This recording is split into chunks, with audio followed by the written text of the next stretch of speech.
Hola, ¿qué tal? Mi nombre es Selma Plata y la materia que vamos a estar abordando a lo largo de este mes de junio es la materia de universo natural. Nuestra modalidad es modalidad virtual. Vamos a estar manejándonos a través de videos clase y como indicaciones les sugiero lo siguiente. Los invito a tomar anotaciones de todos aquellos aspectos que ustedes consideren relevantes. De la misma forma, también los invito a que investiguen más en aquellos temas que no queden del todo claros. Y bueno, si tienen alguna duda o pregunta, con toda confianza pueden contactarme. Y bien, nuestra primera unidad titulada Materia y Energía, vamos a estar desarrollando algunos conocimientos. Primeramente, tenemos la siguiente pregunta: ¿qué es lo que voy a aprender y cómo? Seguramente ustedes se han preguntado de qué está hecho todo lo que nos rodea. O quizás se han preguntado qué es lo que ocurre cuando algo se transforma. Si nosotros observamos detalladamente a nuestro alrededor, podremos notar que todo ocupa un lugar y ocupa también un espacio. Este espacio está influenciado por la gravedad. Posiblemente también han observado que al quemar un papel, este se transforma en cenizas, o bien que un grano de frijol, después de germinar, se transforma en una planta. Un experimento que seguramente muchos de ustedes recuerdan cuando cursábamos nuestra educación preescolar. Bien, en esta unidad vamos a comprender los cambios de la materia y a establecer las relaciones entre la ciencia y los diversos aspectos que tienen en nuestra vida. Bueno, ¿y todo esto con qué propósito? Y bueno, el propósito de esta unidad es que nosotros analicemos los fenómenos naturales, físicos y químicos de nuestro entorno para comprender que son producto de la interacción de las características, propiedades y manifestaciones de la materia, también de la energía, las cuales están presentes en el universo y que constituyen absolutamente todo lo que nos rodea, que constituyen incluso a nosotros mismos. Y bueno, ¿qué saberes trabajaré? Los saberes que vamos a trabajar son aquellos relacionados a la materia y la energía. Iniciaremos con la estructura atómica, posteriormente pasaremos a la ley de la conservación de la materia, después los niveles de organización de la materia, las propiedades también de la materia, los cambios físicos, químicos y nucleares de la materia y terminaremos con los estados de agregación de la materia. Y bueno, sin más preámbulos, vamos a comenzar. Como mencionábamos al principio, dijimos que seguramente en algún momento nos hemos preguntado cuál es la naturaleza del universo, de qué estamos hechos, cómo estamos formados, entre otras preguntas. Es importante mencionar que a través de la historia de la humanidad, tanto científicos como filósofos y muchos otros hombres y mujeres han invertido gran parte de su tiempo en estudiar las propiedades de la materia a través de análisis los cuales han sido descriptivos y experimentales. Algunos filósofos griegos llegaron a pensar que las personas y los objetos estaban constituidos por los 4 elementos, que ustedes recuerdan son el aire, la tierra, el agua y el fuego. Sin embargo, después de muchos años y de muchos pensamientos y formulación de teorías, se llegó a una aprobación uniforme de que el universo está formado de materia. Entonces, como materia se puede definir a todo aquello que ocupa un espacio y tiene masa. Por ejemplo, la mochila, la ropa, una silla, nosotros, en fin, todo lo que nos rodea.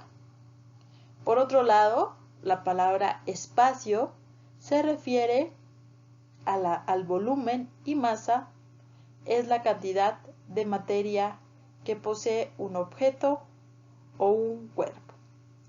Es importante aquí recalcar lo siguiente. Materia y material no es lo mismo. La palabra material se refiere a la aplicación o al uso que le damos a la materia. Pongamos el siguiente ejemplo. Un lápiz sería un material educativo. Un ladrillo sería un material de construcción. Un material está formado por un conjunto de elementos de la materia. Por ejemplo, un lápiz generalmente está formado por grafito, por madera y goma. El material es el lápiz y sus elementos de la materia serán el grafito, la madera y la goma. Entonces, una vez que analizamos este ejemplo, es importante que al identificar de qué están hechas las cosas, estamos estudiando química. ¿Y saben por qué? Bueno, la respuesta es sencilla, porque la química es la ciencia que estudia la materia cualitativamente. Es decir, centra su interés en conocer de qué están hechas las sustancias y las cosas. Además, responde a cuestiones cuantitativas, ya que estudia en qué cantidades se encuentra cada sustancia y sus propiedades de transformación. Dichas propiedades nos permiten distinguir una cosa de otra, como lo vimos ejemplificado en este ejemplo anterior de el lápiz. Heráclito de Éfeso mencionaba que las cosas estaban hechas de fuego, porque para él todo se encontraba en constante movimiento y transformación como el fuego. Empédocles de Acragas decía que las cosas estaban hechas de agua, de tierra, de aire y de fuego.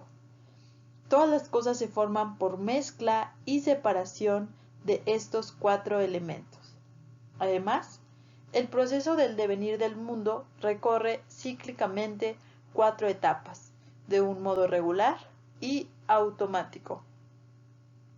Anaxágoras de Clazomené tenía la idea de que las cosas estaban hechas de partículas elementales o semillas a las cuales llamó homeomerías, que significa partículas semejantes.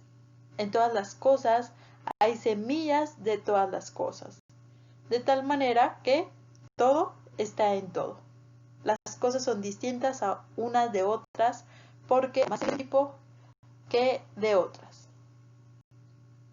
Aristóteles de Estagira pensaba que los objetos estaban conformados por agua, por tierra, por aire y fuego, los cuales se generan a partir de las combinaciones de propiedades opuestas.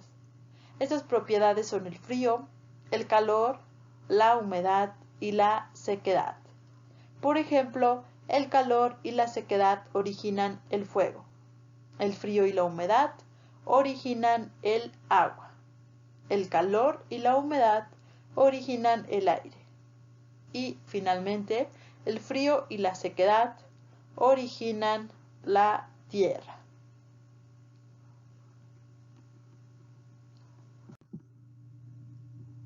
Pasemos posteriormente a las ideas de Leucipo y Demócrito.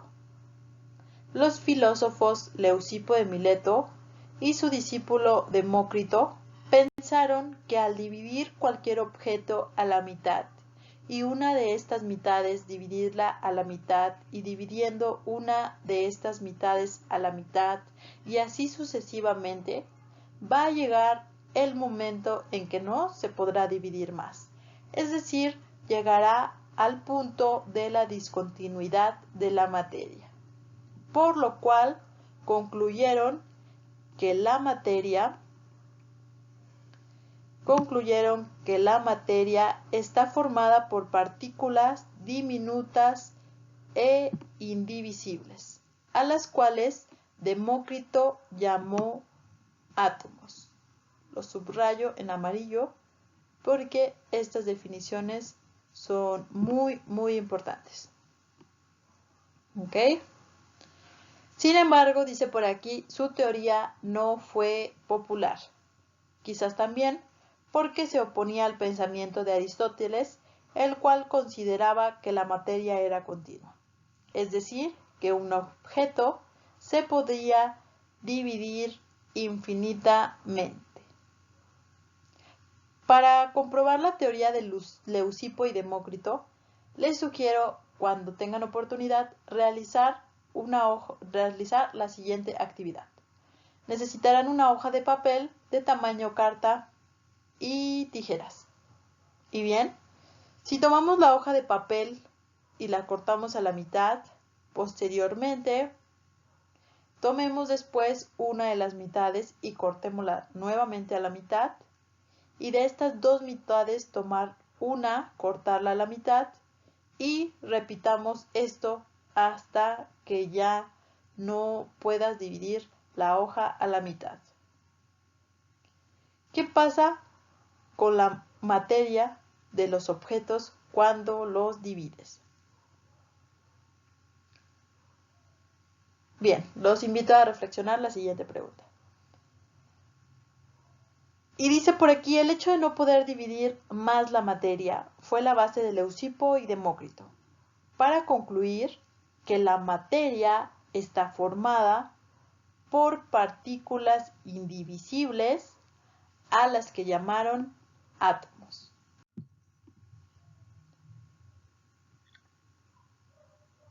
Pasemos después al modelo de Dalton. En el año de 1803, el inglés John Dalton retomó la palabra átomo y formuló el primer modelo atómico o teoría atómica, la que publicó en el año de 1908. Este dato también es sumamente importante. Pero bueno, es importante la siguiente pregunta que dice, ¿qué es un modelo atómico? Y respondiendo a la pregunta, dice por aquí que es una propuesta para explicar la conformación de la materia, es decir, la estructura o bien el conjunto de rasgos que la caracterizan y la hacen ser como es. Es importante mencionar que el modelo atómico de Dalton nos responde la pregunta de qué está hecha la materia. Y nos dice que la materia, vamos a poner de otro color, la materia está formada por partículas pequeñas llamadas átomos que no pueden destruirse. Los átomos tienen características y cualidades específicas. Por ejemplo, tienen peso, además de que forman otros elementos al combinarse con otros átomos iguales o diferentes.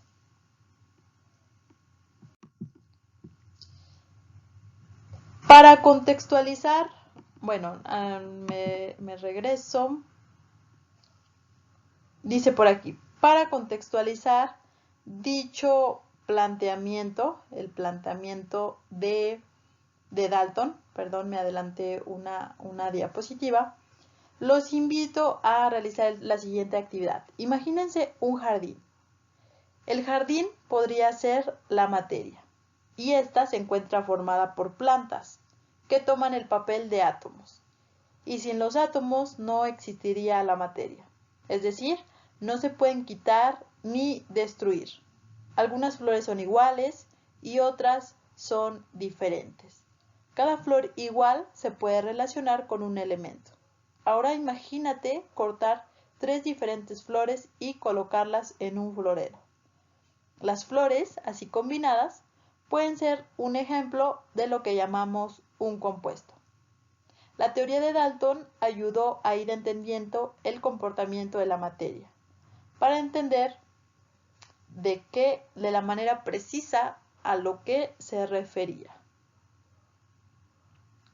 Ahora sí, pasemos al modelo atómico de Thomson. En el año de 1897, el inglés John Thomson comprobó que los rayos catódicos son un flujo de partículas cargadas negativamente, a las cuales llamó electrones. Thomson propuso un modelo atómico en el cual plantea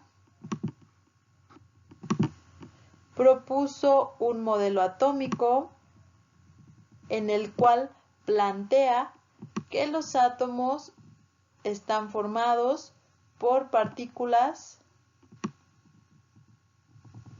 de carga positiva y de carga negativa distribuida de manera uniforme en el interior del átomo, ¿sí? Distribuidas de manera uniforme en el interior del átomo. De la misma forma, indica que el átomo es eléctricamente neutro y estable. Dichas partículas se conocen como partículas subatómicas. ¿Por qué? Bueno, se conocen como partículas subatómicas porque se encuentran en el interior del átomo. Thomson logró medir el peso de la masa y la carga negativa. Para Thomson, el átomo sería como una esfera, como la que podemos ver en la imagen, con muchos gránulos, los cuales representan protones y electrones, como en la figura. Algo muy parecido, y podemos poner el ejemplo, seguramente han escuchado hablar de esta fruta llamada granada. Imaginemos una granada como la que se presenta en la imagen. El modelo atómico de Thomson fue muy sencillo y lo resume de esa manera. El átomo está formado por partículas positivas y partículas negativas. Es decir, imaginemos que todas estas semillas de la granada son esas partículas positivas y negativas con las cuales está formado el átomo.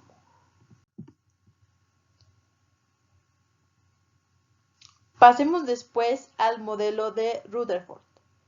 El físico y químico Ernest Rutherford, discípulo de Thomson, el que acabamos de ver anteriormente, se dedicó también al estudio de las partículas radioactivas, logrando clasificarlas en alfa, beta y gamma, las cuales, esto también es importante, las cuales tienen carga positiva, negativa y neutra.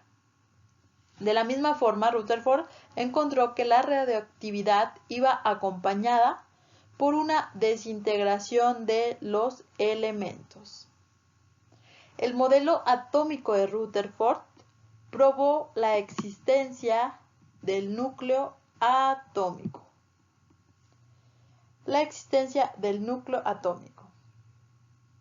Posteriormente colocó una carga positiva y negativa en el paso de la luz y observó en la pantalla 3 impactos de luces.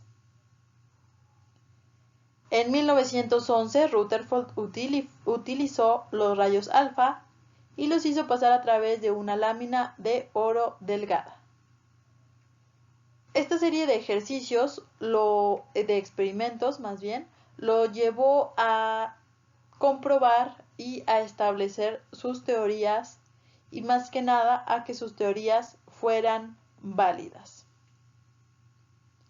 Seguramente se preguntarán cómo es que están distribuidos los electrones y protones en el átomo, o si el átomo está formado solo por electrones y protones. Bueno, pues como podemos ver en la imagen, en esta imagen que tenemos por aquí, Rutherford propone que el átomo está formado por un núcleo, ¿sí? Por un centro. ¿Qué es lo que estamos viendo aquí de color amarillo? Un núcleo, un centro. El núcleo de un átomo es alrededor de 100.000 veces más pequeño que el tamaño del átomo.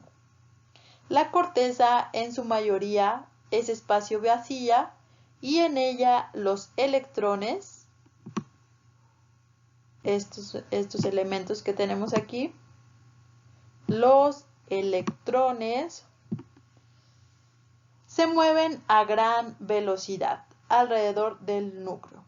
Los electrones no caen en el núcleo, ya que la fuerza de atracción de las cargas positivas es contrarrestada por la tendencia del electrón a continuar moviéndose en trayectoria circular.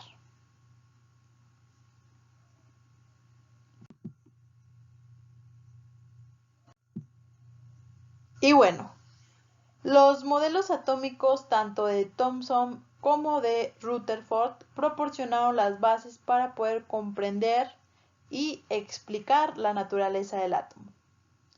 El modelo de Rutherford, esto a manera de resumen, expresa que existen dos cargas, la positiva de los protones, los cuales se sitúan en el núcleo del átomo, y la negativa de los electrones,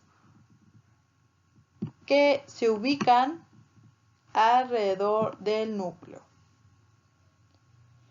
En el año de 1932 se descubrió que el átomo no solo está formado por cargas positivas y negativas, sino también se confirmó la existencia de otra partícula subatómica gracias a este personaje que tenemos por aquí, el cual definió que existe otra partícula subatómica sin carga eléctrica denominada neutrón.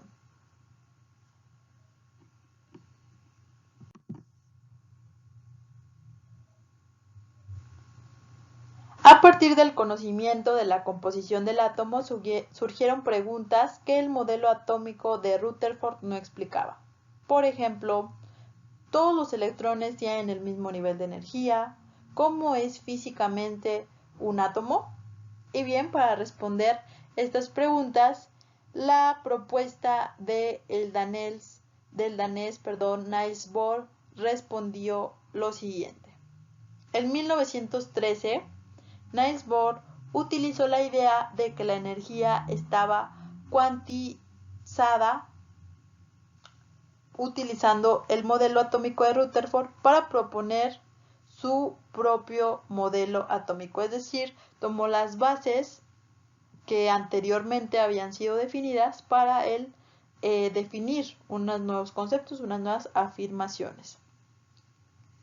Bohr estableció lo siguiente: los electrones giran, como podemos ver aquí, los electrones giran alrededor del núcleo en órbitas circulares, ¿ok? En órbitas circulares. Muy bien. Giran en en órbitas circulares, ocupando las órbitas de menor energía, es decir, las más cargadas. Y bueno, todo lo que estuvimos viendo anteriormente lo vamos a sintetizar en el siguiente esquema. Nos lleva más bien a comprender lo que se establece en el siguiente esquema. La materia, dijimos, aquí lo voy a... La materia es todo lo que nos rodea y la podemos clasificar en viva y no viva. La materia viva incluye a todos los seres vivos,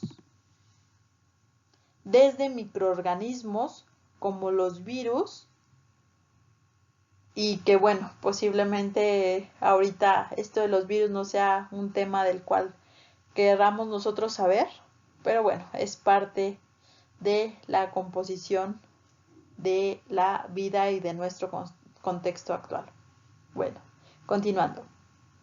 Desde microorganismos como los virus hasta organismos grandes, muy grandes, por ejemplo, los animales, los elefantes, las ballenas.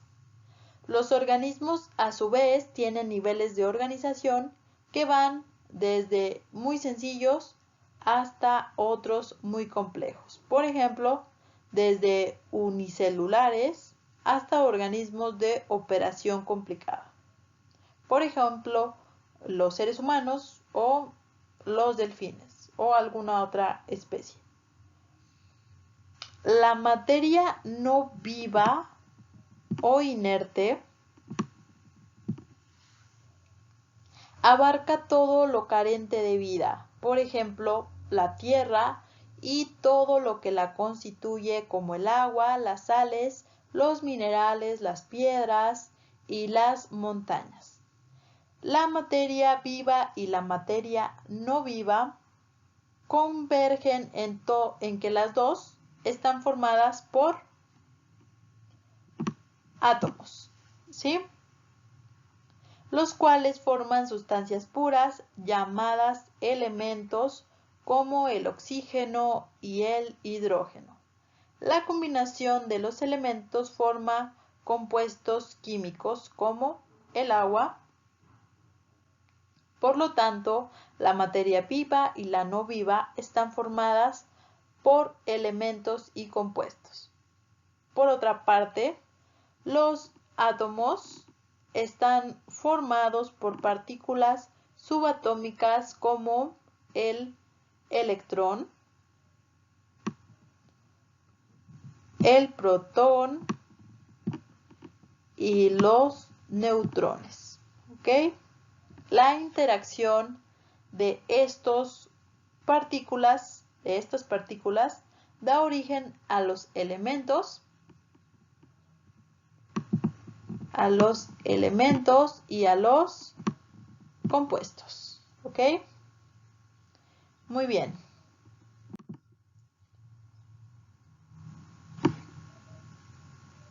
Pasemos entonces a los conceptos y características, así como las diferencias del elemento, del compuesto y la mezcla. Voy a tratar de ser lo más breve posible y enfocarnos únicamente en las definiciones que nos competen. Los invito a tomar anotaciones de lo siguiente. Los elementos y los compuestos forman la materia de los seres vivos e inanimados. Un elemento es la mínima cantidad de materia que se puede dividir en formas más simples.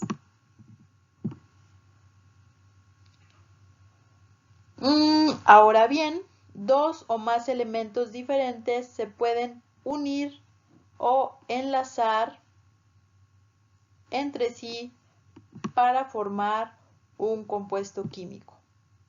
Este tipo de unión o de enlace se forma por un enlace químico. Si se dan cuenta, estamos retomando todo lo que hemos visto a lo largo del video y lo estamos definiendo. Y bueno, para finalizar nuestra clase del día de hoy, vamos a resumir lo anterior de la siguiente manera, en la siguiente tabla.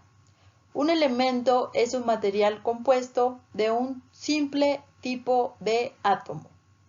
Un compuesto es una sustancia formada por dos o más elementos que se combinan químicamente. Y finalmente, una mezcla es la combinación de sustancias que pueden ser iguales o no, que pueden ser separadas por métodos físicos. Y bueno, para finalizar, los invito a que lean y repasen con atención esta tabla que les dejo por aquí, la cual va a ser de utilidad y lo estaremos repasando en nuestra siguiente clase. Muchas gracias por su atención y nos vemos en el siguiente video.